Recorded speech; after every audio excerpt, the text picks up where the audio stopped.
Hello, internet. I'm back in my room with my bra straps showing. I'm in the room I do my self tapes in because I'm an actor. But I wanted to talk about something that has nothing to do with acting. I wanted to talk about those moments when creator, source, the universe, God, yourself, whatever you're going to choose to believe in. You can believe in yourself. It's okay. I won't tell anyone you believe in yourself. Don't worry. Um, those moments when you learn what you do and you don't need. See, it's been a Ponder replay, right? A Panasonic lockdown, if you will. And a lot of people have been isolated, and then they got thrown back into work, and then they had to isolate again. And it's this whole like tug of war, right? And we were all dealing with ideas around fear and scarcity and things like that. And now that we're becoming a little bit more social, a lot of us are working our asses off. There's that question of who's my friend? I always have to check myself, and sometimes God, universe, spirit, source, myself, my higher self, whatever you're going to choose to believe in. I'm not, listen, understand the internet is a sensitive place. But sometimes that higher power, or maybe it's just me, my subconscious, I don't know. I end up learning that there are things I need and things I don't need, right? Like there was a time in my life where I really felt like I had at least four good homies, like four good friends, like in my face. And this was way before the lockdown. This was years before lockdown. And it was for a brief moment. It wasn't even for a long time. I want to say it was a good solid 8 months of my life. And then things just kind of crumbled. Nothing bad happened. It wasn't a big falling out, not with all of them anyway. And years after that, I just kind of made do. I had little acquaintances here and there.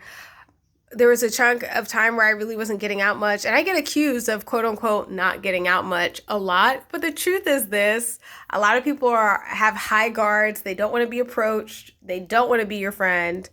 And that's their prerogative. Nobody owes me a yes. Nobody has to say yes to me. So I totally get that. Like some people don't want you randomly paying for their festival ticket and just so you can have someone go with you to a festival because you're just trying to be nice and you'd like to hang out with someone. Mind you, I'm just using the festival thing as an example. Obviously, we're not going to festivals during a Ponder replay, okay? But I mean, I'm the kind of person where I'm going to casually invite you somewhere or whatever because I'm trying to hang out with you outside of a circumstance where I'm forced to hang out with you. That's kind of a good gauge. It's like, who's your friend? Oh, the people who spend time with you without being forced to or without being paid to. Those are your friends. Because if they're just people at work or people at school or people who are trapped in the house with you, those aren't your friends. It's just a bond built on circumstance. Sorry. But yeah, if I invite you somewhere and then you say no, it's totally chill. I'm probably still gonna go. I'll just go by myself and I'll have a blast because I'm literally so used to doing that.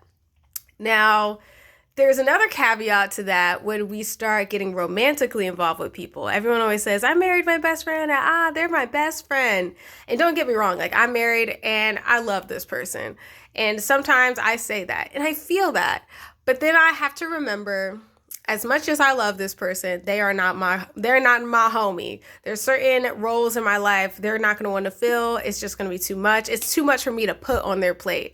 Not to say that I don't laugh with them and we don't have fun and that we aren't friendly, that there isn't a friendly connection between us. Because I think that layer is very important. It can't just be lust. It has to be some type of friendliness as well, right? It has to be a more than just one little piece of a connection. However, you understand what I mean. The way we rely on our best friend, the way we call up our homie and we vent to them, the way that we might send them 1,000 memes because we just think they're gonna get it. They're like in our heads. They totally understand us. I think, with Venus going back direct and with Mercury going back direct, we are like, oh, finally, we're breathing a sigh of relief. And a lot of us want to just like jump back in. And I just had a really hilarious lesson like, oh, wait a minute. That mother trucker is not your friend. That mother trucker is not your friend. You might love them and they may be amazing, but they are not your friends. Stop sending them memes. They do not get it. They do not care. And it is not funny.